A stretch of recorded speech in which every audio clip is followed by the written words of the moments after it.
Hey everyone, Daniel here from Team Kuribrohs, and today I am joined with the winner of the Win-A-PS5 Irish Remote Duel Tournament. He went undefeated in Swiss and then won out in the top 8 cut to finish first place. So, would you like to introduce yourself?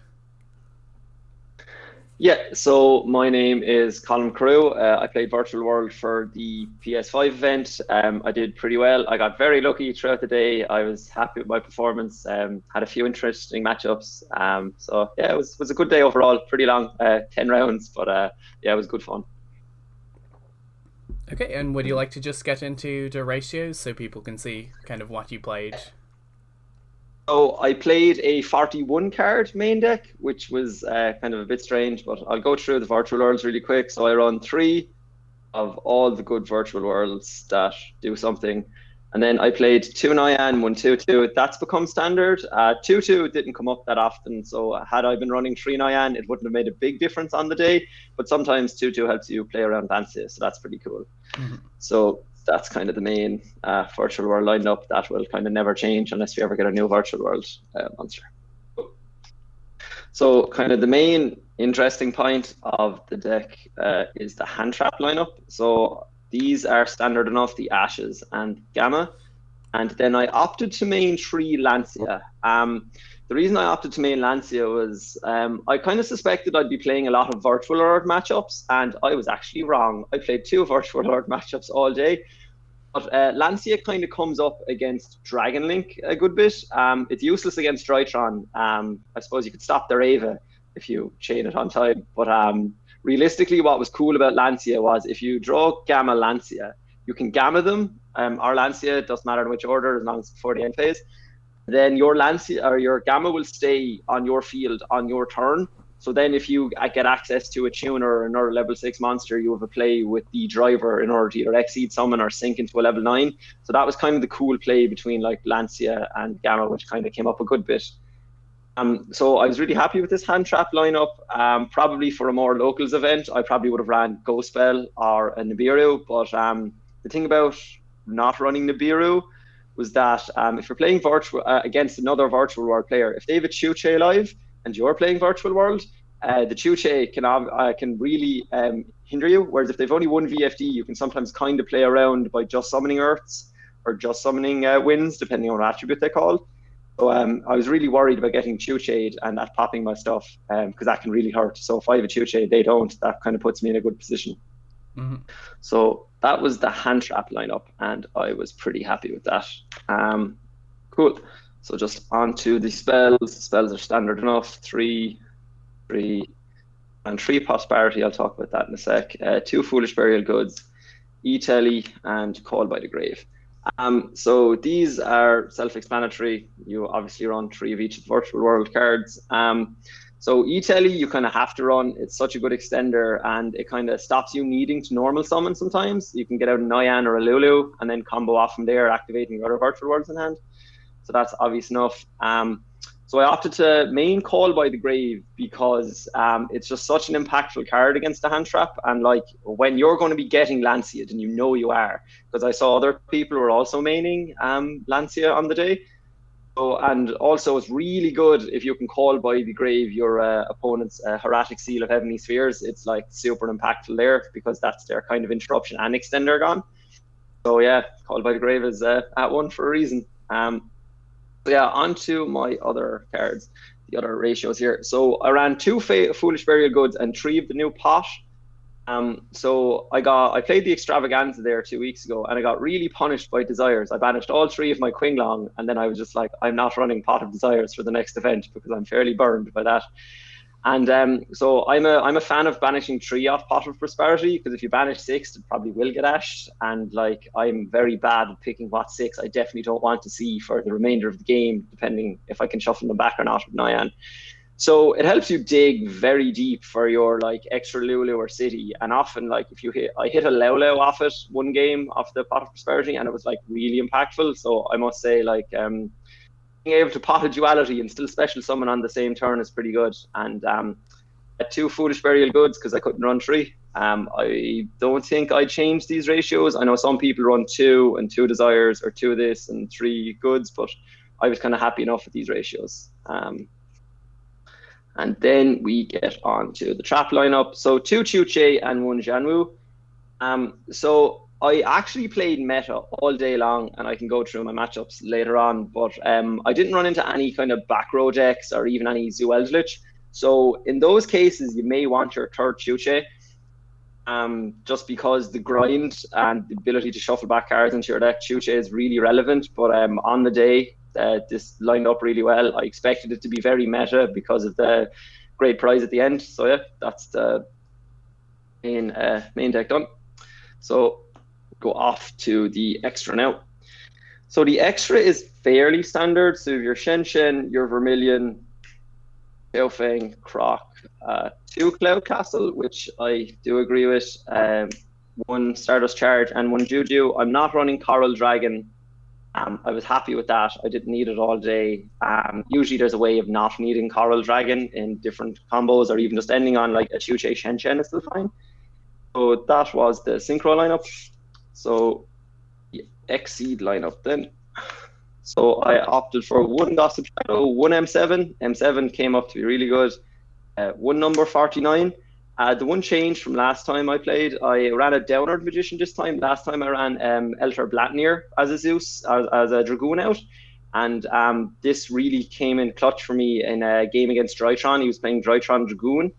So he made a Dragoon, and he got my life down to 3k, and I was like, oh, I can't just attack into it with this now. So what I had to do is I managed to make a VFD. I attacked into the Dragoon and died, and obviously it died. I took 1k damage, so I went to 2k, and then I was able to make Fortune Tune, and then Downward, and then straight into Zeus. So I was able to out his whole board. So he obviously responded and tried to pop Zeus with the Dragoon, and then chain Zeus again. So both of us had nothing on field. I said a Chuche that was live and passed, and then yeah, that was it. I had a Leo left in hand. I popped his card that he used that turn, and just went off from there. So I must say, like, I was a real big fan of Downward Magician over the Elter Blatnir for this tournament. And finally, yeah, 2 True King. That's a terrible card. Will be banned. So on to the side deck then. So choices for side were 3 Droll. I just wanted another hand trap in case I ran into loads of other virtual worlds or Dragon Link, anything like that. And obviously Drytron. I didn't expect to see as much Drytron as I did. I saw 2 people playing it, and I was like, I personally played 2 people playing it, and I was like, yeah, kind of glad I sided for that. I did opt to go for 2 Cycle Reader. Had I known there'd be so much Drytron, I'd have probably bumped this up to 3, but obviously you can't know that. And obviously you want to side for everything that you can. So those were the hand trap lineup there. Ran some back row hate. So these were my choices. So I do know some people run 3 Lightning Storm, but I like Twin Twisters to be reactive. I expected some like Shadal matchups, or even Invoke Dogmatica or something where like they're going to activate Shadal Schism and you want to react quickly with a Twin Twisters, or even if you get Anti-Spell Fragrance or Imperial Order, you just want a way to be able to react quickly and then hopefully discard like a Quinglong to the grave. So I was happy with this, but to be honest, these cards rarely came in. I'd side in Lightning Storm against like Bird Up, or against yeah, that's pretty much it, Bird Up. And then Feather Duster I often put in if I was going second against Virtual Worlds, just to out that Chuche, because that 1 Chuche pop can really matter against like your whole combo, because you start with one thing and try to snowball. Cool. And then this is one card that I was real fan that I ran, Triple Tactics Talents. So from playing the Extravaganza, one thing I learned was when you decide to go first, you want to go first hard. And Triple Tactics Talents let you do that. I'll often try to get the effect where I look at my opponent's hand, because obviously if you use this card in conjunction with Pot of Prosperity, you can't draw. But in the final game, I think it won me the round, because I got to look at my opponent's hand, and they had like 2 World Legacy Guard Dragons, the level 1 Rocket Synchron, and then they had a Go Spell, and the Go Spell would have stopped my Leo.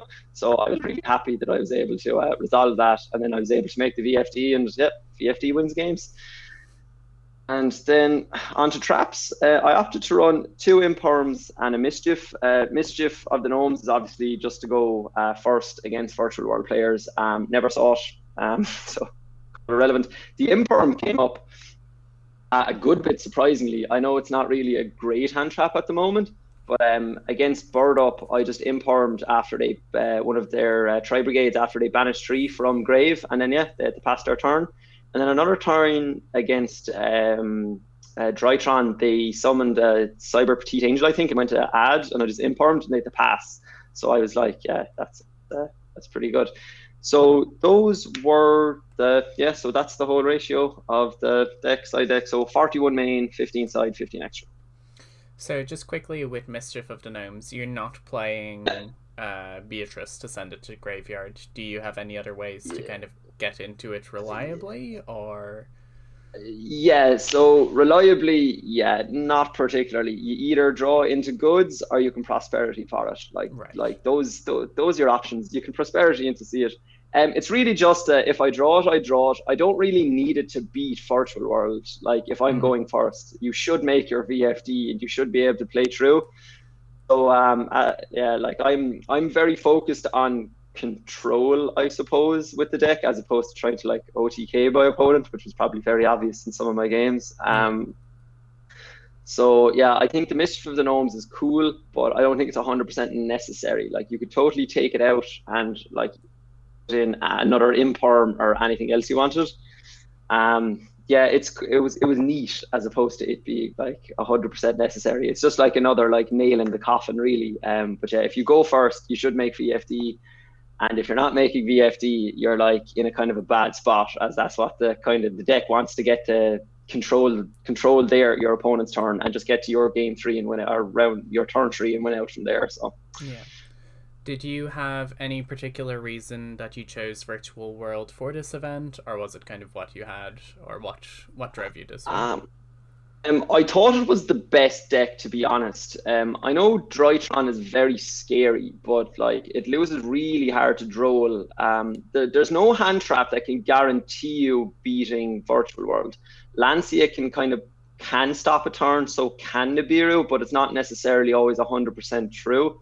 But like a droll really can stop Drytron, or can really stop Bird Up as well a lot of the time. So I just thought it was the best deck. It has a really good matchup against Backrow. It doesn't auto lose to Winda. It's a combo deck that has like effect monster negation as well as back row popping. So like it's very hard to kind of pass that up. And obviously like it turbos out VFD, and like yeah, that's just disgusting. So yeah, I just do think it's the best deck. I think Drytron's too heavily sided for to play.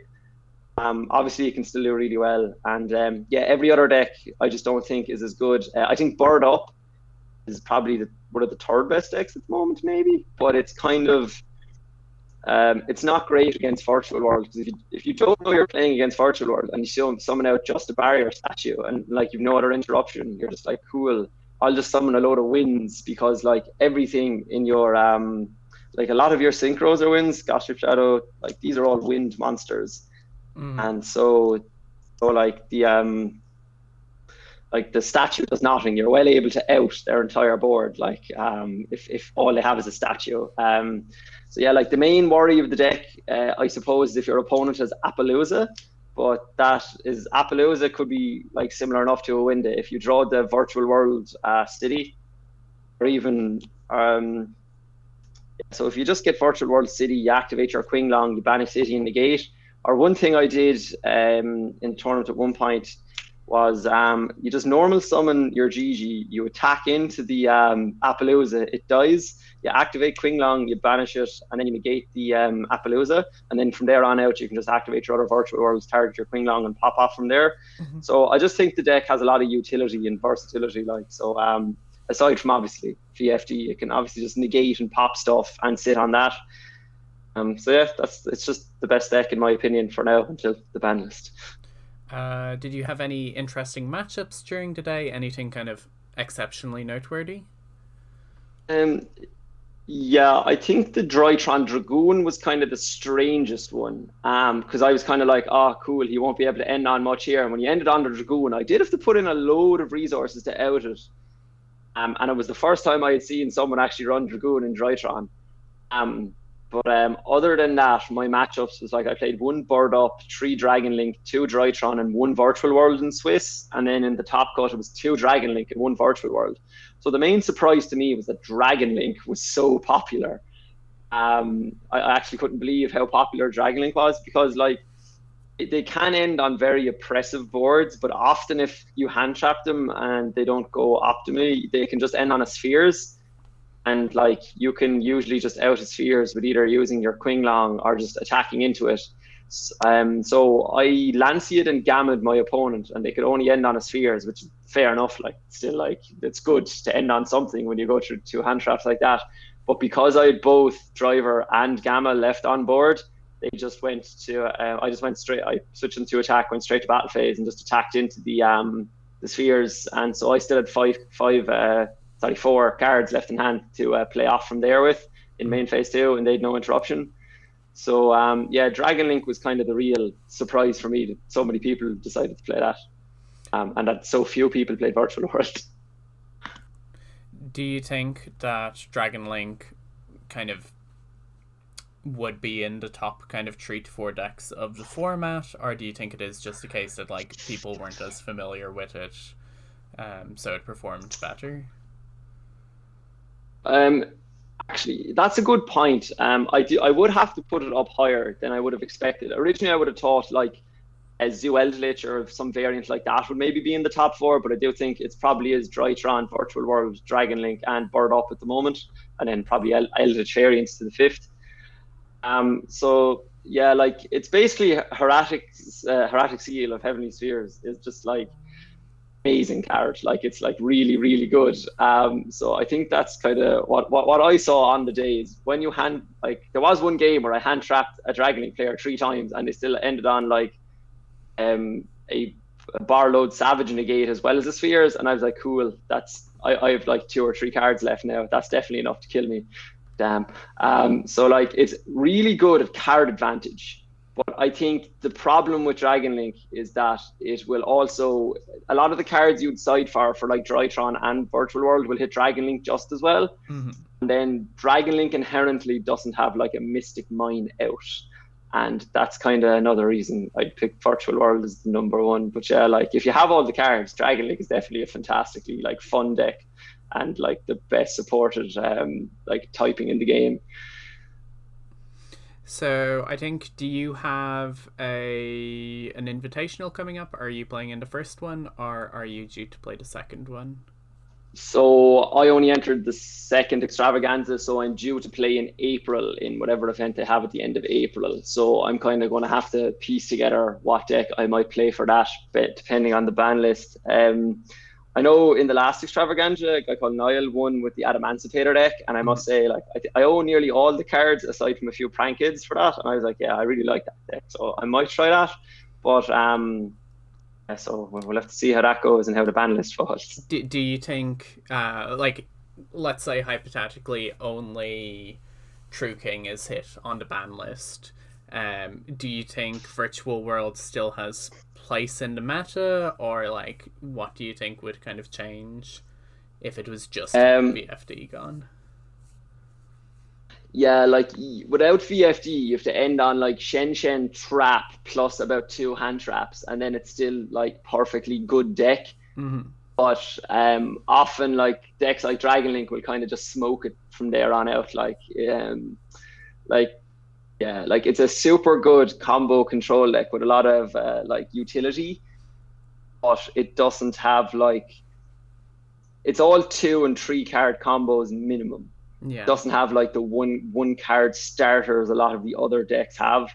Like a Drytron plus Ben 10 or just a Black Metal Dragon kind of is much better card advantage value than like 2 Virtual Worlds can be, if you know what I mean. So I think with VFD gone, there's definitely a place for it, and I think smarter people than me will figure out what to do. I know in Blazing Vortex there's the other new rank 9, but he's just a singular negate, and I don't think that's the same as shutting down all your opponents, all of their opponents' monsters, and the ability of them to attack you, because you're very likely to just get Zeused from here on out without yeah. And Zeus is a tough card. So yeah, I personally think I'd probably not play the deck until better players figure it out. Mm-hmm. No, for sure. That makes sense. Just finally, before we head off, do you have any shout outs you'd like to give out? Yeah, I'd actually like to give a big shout out to the Waterford Comics. They got in Blazing Vortex, and able to ship it out to me. So I was able to pull the new Virtual World Trap there before the extravaganza, as well as obviously I played it then for this just gone, and like that actually came up a lot. So a big thank you to them, and then just so my friends really who I kind of play tested with, and then yeah, to yourself then for holding the tournament. Thanks very much.